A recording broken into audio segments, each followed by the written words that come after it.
મારી ટ્રાવેલ્સની ઓફિસ ગોંડલ ચોકડીએ છે પિતૃગુપા નામે.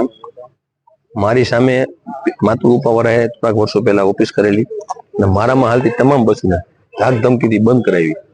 એમાં રાજશક્તિ આવી જાય, મમતા આવી જાય, વછરાજ આવી જાય, તમામના કાચ ફોડી ડ્રાઈવરને મારી તમામની એફઆઈઆર છે. તમામની એફઆઈઆરમાં માતૃગુપાના માણસ તરીકે પોલીસ ફરિયાદ લે. મેહુલસિંહના નામ જોગે ફરિયાદ લેતા નથી. થોડાક દિવસ 1 વર્ષ પહેલા મારી બસ ચોરાઈ ગઈ. એ મેં બસ જુનાગઢ પાટે ચાલુ કરી હતી. ત્યાં મારી બસ રોકવામાં આવી. ત્યાં મેં એફઆઈઆર કરાવી અને એ બસ રાજકોટથી ચોરીને સળગાવી લીધી. આજની તારીખમાં મળી નથી. મેં મેહુલસિંહના નામ જોગે કીધું, લખેલી ફરિયાદ છે. આજ સુધી એનો આરોપી મળેલ નથી. 1 મહિના પહેલા મારી સોપારી જુનાગઢના લાલા મુસ્લિમને, જે પ્રેસ રિપોર્ટર કિશોરભાઈ દવેના મર્ડરમાં આવેલો, પછી ભરત કુગસિયાને ભઠિયા સપ્લાય કરવામાં એનું નામ ખુલેલું અને હમણાં એ ચીટિંગમાં આવેલું એવો ખૂંખાર માણસને સોપારી આપેલી, એની નામ જોગે ફરિયાદ મેં માલવીનગરમાં લીધેલી. માલવીનગરમાં 11:30 વાગ્યાનો ગયો હતો, રાત્રે 9 વાગ્યા સુધી ફરિયાદ લીધી નહીં.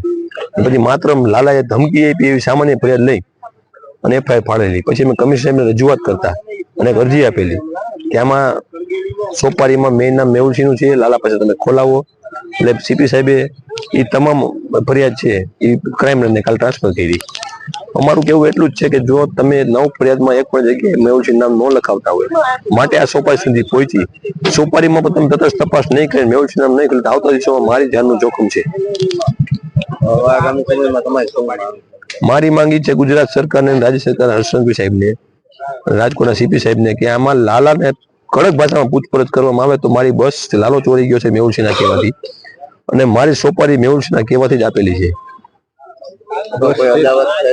અદાવતમાં કાંઈ નહીં, ધંધાકીય હરીફાઈ. મારે કોઈ જાતની એની માથાકૂટ નથી થઈ, મારે કોઈની સાથે વેર નથી.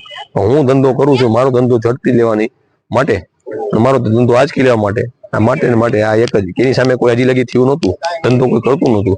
મેં હરીફાઈની હિસાબે મેં ઓફિસ કરી, મારી બસ મારી ચાલે છે મારામાં. એની સામે કોઈ પણની બસ જુનાગઢ કે પોરબંદર એની આગળ એની પાસે જ આવી ન જોઈએ એવીની ધાક છે.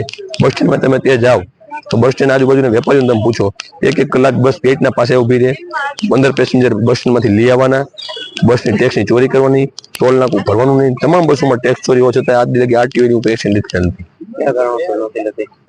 ઊંચી જ્યાં હોય ને રીબડા વાળાનું ભત્રીજો તરીકે નામ વટાવે છે.